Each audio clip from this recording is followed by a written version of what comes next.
When Officer Daniels laughed at Jasmine's claim about her father being in Special Forces, he never expected the 6'2" Green Beret, who was about to prove him wrong and teach him a lesson about respect he'd never forget.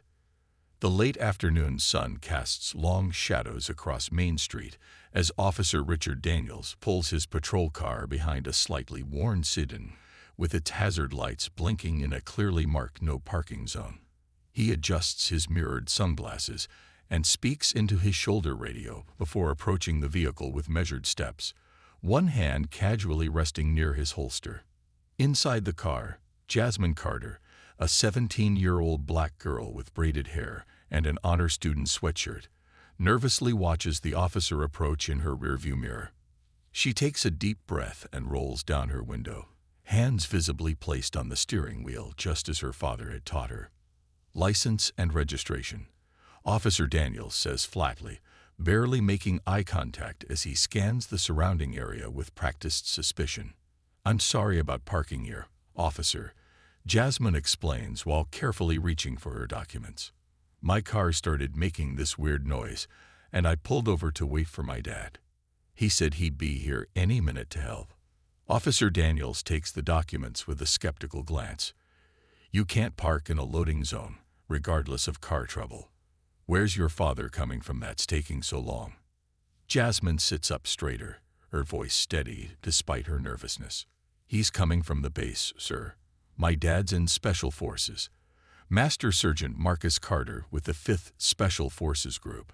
Officer Daniels' expression shifts from stern to amused, a condescending smile spreading across his face as he hands back her documents with obvious disbelief. "Special Forces, huh? That's convenient." He chuckles, making little effort to hide his skepticism. "I've heard all kinds of stories on this job, but that's a creative one. Why don't you step out of the vehicle while we wait for this Special Forces dad of yours?" Jasmine feels her face flush with anger and embarrassment, but keeps her composure. "I'm telling the truth, sir. He'll be here any minute. You can call him if you want." Officer Daniels crosses his arms, shaking his head. "Look, I'm going to need you to move this vehicle now, or I'll have to write you a ticket. No more stories about military dads swooping in to save the day." Before Jasmine can respond, a pristine black pickup truck pulls up directly behind the police cruiser. The door opens, and Master Sergeant Marcus Carter steps out, 6'2" of military precision, in casual clothes. His presence commands immediate attention, his movements deliberate and measured as he approaches. Officer Daniels turns, annoyed at the interruption, until he notices the man's bearing. Unmistakably military. The confidence in Master Sergeant Carter's walk tells a story that needs no embellishment. "Is there a problem here, officer?" Marcus asks, his deep voice calm but authoritative. His eyes quickly assess the situation, taking in his daughter's distress and the officer's stance. Officer Daniels straightens unconsciously, his demeanor shifting. "Your daughter claims you're Special Forces, says that's why she's illegally parked in this loading zone." Marcus nods once, reaching slowly into his back pocket to produce his military ID. "Master Sergeant Marcus Carter, 5th Special Forces Group. My daughter called about car trouble. I told her to stay put until I arrived." Officer Daniels holds the military ID in his hand, and for a moment, time seems to stand still on that suburban street. The plastic and holographic security features catch the late afternoon sunlight, creating a small prism of colors that dance across his face. His eyes move methodically over the identification card, taking in every detail. The name, the rank, the unit designation, and most significantly, the collection of service ribbons and qualifications listed in precise military shorthand that tell a story few civilians would comprehend. Master Sergeant Marcus Carter's credentials are not just legitimate, they represent a career that commands respect in any military circle. The officer's expression undergoes a remarkable transformation. The smug smirk that had been plastered across his face just moments ago dissolves like morning mist under a harsh sun. His eyebrows rise slightly, then furrowed as the full weight of his misjudgment settles on his shoulders. A flush of color rises from his neck to his cheeks, not the angry red of confrontation, but the deeper crimson of embarrassment and dawning realization. Fifth group, Officer Daniels murmurs, almost to himself. His voice has lost its earlier edge of authority and condescension. He recognizes the designation. The 5th Special Forces Group, one of the most decorated and respected units in the U.S. Army, with deployments to some of the most dangerous conflict zones across the globe. You've seen some serious action. Marcus Carter doesn't react to this observation. He stands perfectly still, his posture neither aggressive nor submissive, but balanced and ready. A stance developed through years of training and honed in situations far more dangerous than a routine traffic stop. His eyes, however, tell a different story. They remain fixed on the officer with an intensity that communicates volumes without a single word being spoken. It's not anger in those eyes, but something more profound. A silent demand for respect, not for himself, but for his daughter. Jasmine watches this interaction from the driver's seat, her hand still positioned on the steering wheel. She's witnessed this phenomenon before. The way her father's presence changes rooms, alters dynamics, commands attention without effort.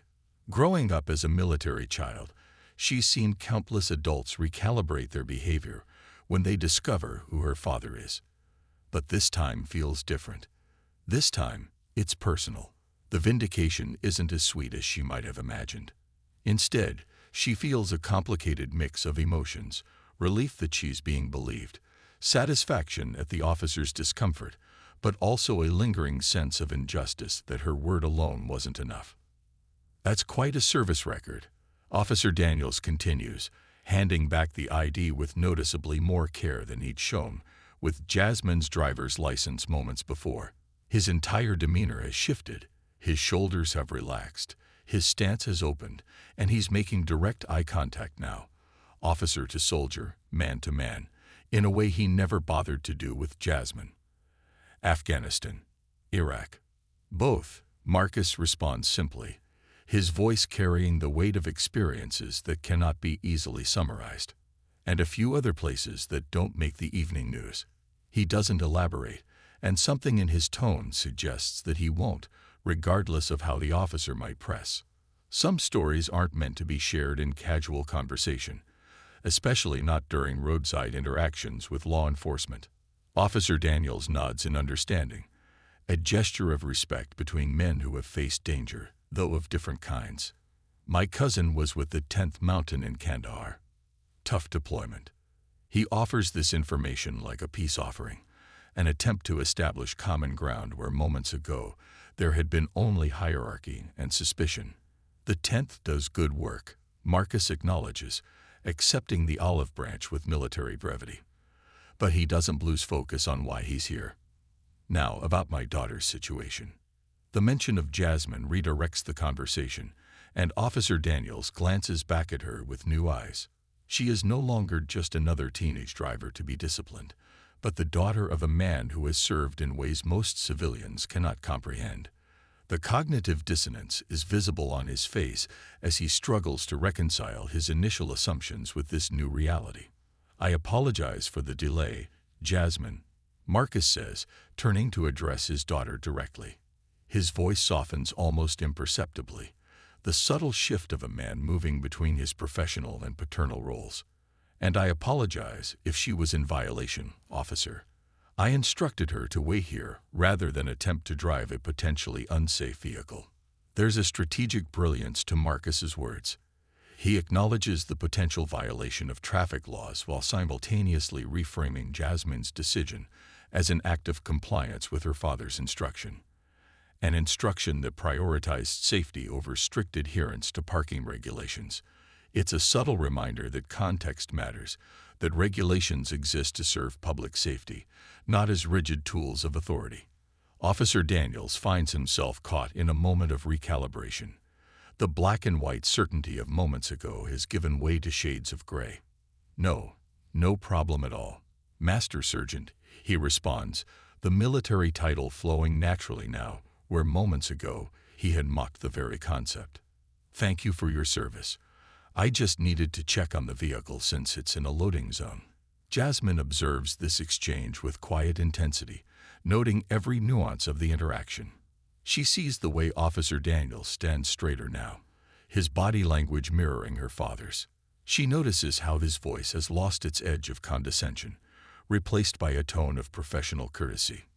Most tellingly, she notices how he now addresses her father as Master Sergeant, a title he acknowledges without question, when he had laughed at the very same information coming from her lips. The street around them continues its usual afternoon rhythm. Cars passing, pedestrians walking by, the world moving forward unaware of the small drama unfolding at the curb. But within this bubble of interaction, something significant has shifted. Power dynamics have realigned, assumptions have been challenged, and a lesson is being taught without a single explicit word of rebuke. Marcus maintains perfect professionalism throughout, neither gloating in the officer's discomfort nor showing any sign of the anger he must surely feel at how his daughter was treated. This restraint speaks volumes about his character and training. Special Forces operators are selected not just for their physical capabilities, but for their emotional intelligence and self-control. The ability to manage high-stress situations without escalation, to accomplish missions through measured responses rather than brute force. "I understand you're doing your job, officer," Marcus says with a respectful nod that somehow manages to convey both acknowledgement and gentle correction. "Would you mind if I took a quick look under the hood before we move it? If it's safe to drive, we'll be out of your way immediately." The question is framed as a request rather than a demand, maintaining the delicate balance of the interaction. Marcus is not challenging the officer's authority. He's creating space for a solution that serves everyone's interests. It's a technique he's likely employed in far more dangerous negotiations in his military career. Finding common ground without surrendering principle. Officer Daniels steps back, his body language now open and accommodating where before it had been closed and authoritative. "Of course, take your time," he says, then adds with an eagerness that borders on obsequious. "Actually, I know a bit about engines myself. Mind if I take a look with you?" The offer represents more than just assistance with a mechanical problem. It's an attempted atonement, a bridge-building gesture from a man who realizes he has misjudged not just a situation but a family. It's also, perhaps unconsciously, an effort to save face, to transform himself in this narrative from antagonist to ally before the story concludes. As this interaction unfolds, Jasmine remains keenly aware of what hasn't been said. Officer Daniels hasn't explicitly acknowledged his disbelief of her statement about her father. He hasn't apologized for his condescending attitude or his quick judgment of her character. The respect he now demonstrates is directed primarily at her father, not retroactively extended to her. The lesson of this moment is not lost on her. In some eyes, her words alone will never carry the same weight as a man's presence, regardless of how truthful she might be. From the driver's seat, Jasmine watches as her father and the officer move toward the front of the car. Their body language has transformed from confrontational to collaborative in the space of minutes. She notices how Officer Daniels now mirrors her father's movements, how he laughs a little too eagerly at something Marcus says, how desperate he seems to establish himself as someone who gets it, someone who respects military service and understands the special bond between those who serve. The afternoon sun casts long shadows across the pavement as these two men bend over the engine compartment, their differences temporarily set aside in the universal male ritual of automotive diagnosis. To casual observers passing by, this might appear to be nothing more than neighbors helping with car trouble, not the complex negotiation of authority, respect, and recognition that it truly represents. In this moment of realization, more than just a car problem is being diagnosed. Assumptions are being reassessed, biases confronted, and lessons learned that will remain long after this roadside encounter concludes. For Officer Daniels, it's a humbling reminder that appearances and first impressions can be dangerously misleading. For Marcus, it's yet another instance where he must navigate the complex terrain of being a black man of authority in a system that doesn't always recognize that authority until proven beyond doubt. And for Jasmine, watching from the car, it's a bittersweet confirmation of something she's already coming to understand about the world she's growing into.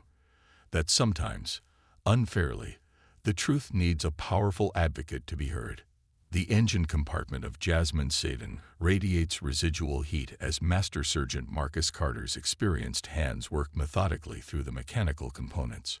Officer Daniels hovers nearby, his earlier authoritative stance replaced by an almost deferential posture. The transformation in his demeanor is striking. Gone is the skeptical law enforcement officer who dismissed a young black girl's claims with casual condescension. In his place stands a man eager to assist, to connect, to make amends without explicitly acknowledging the need to do so. "Looks like this serpentine belt has worked itself loose," Marcus observes, his voice calm and measured as he points to the rubber belt that winds through the engine's pulleys. His fingers, calloused from years of both military service and practical life skills, trace the path of the belt with precision. "It's creating that noise you heard, Jasmine. Fortunately, it's not something that requires a tow." Officer Daniels leans in closer, nodding with exaggerated understanding. "Good catch, Master Sergeant. Those can be tricky to spot if you don't know what you're looking for." There's a note of admiration in his voice now, perhaps overcompensating for his earlier dismissal. He reaches toward his utility belt and unclips a small flashlight, offering it with an almost eager helpfulness. "Need some better light?" Marcus accepts the flashlight with a brief nod of acknowledgement. The exchange is simple but loaded with unspoken dynamics, a police officer's tool temporarily repurposed from law enforcement to assistance, a small gesture that symbolizes the larger shift in power and perception occurring between them. "Were you stationed at Fort Campbell before joining the 5th? Officer Daniels asks, attempting to establish common ground as Marcus works. "I did my basic at Fort Benning before deciding the military wasn't my long-term path. Ended up in law enforcement instead." "Brag, mostly," Marcus replies, his focus primarily on the task at hand rather than the conversation. "Special Forces qualification training, and then assignments with the 5th. He doesn't elaborate on the years of grueling selection processes, the specialized training that few attempt and even fewer complete, or the operations that have taken him to corners of the world most Americans couldn't locate on a map. His achievements speak through his actions rather than his words. Jasmine watches this interaction from her position near the front fender, arms crossed loosely across her chest. The subtle dynamics aren't lost on her. How her father neither seeks the officer's approval nor rebuffs his attempts at connection, maintaining a professional courtesy that doesn't quite extend to friendship. She's seen this balanced approach throughout her life, her father navigating spaces where he is simultaneously respected for his uniform yet questioned for his skin color. With efficient movements, Marcus retrieves a small multi-tool from his pocket and adjusts the tensioner pulley, creating enough slack to reposition the serpentine belt properly. His hands move with the confident precision of someone who has solved far more complex problems under far more dangerous circumstances. Officer Daniels watches with visible admiration, occasionally offering comments that reveal his limited mechanical knowledge, while attempting to position himself as somewhat knowledgeable. "That should get us home safely," Marcus says as he completes the adjustment, stepping back from the engine compartment and wiping his hands on a handkerchief he produces from his back pocket. The motion is deliberate, controlled, a military habit of leaving no trace, maintaining order. "Thank you for your understanding, officer." The gratitude is professional rather than effusive, acknowledging the officer's eventual cooperation without glossing over the initial interaction. Marcus closes the hood with a definitive click, the sound punctuating the resolution of the mechanical problem, while subtly signaling the conclusion of their encounter. Officer Daniels nods, looking somewhat sheepish as the finality of the hood closing brings him back to the reality of the situation. What began as a routine traffic stop has become a lesson in humility and hasty judgment. "No problem at all, sir," he responds, then turns to Jasmine and adds with a newfound respect that wasn't present in their earlier interaction. "Sorry for the misunderstanding, miss. You've got quite a father."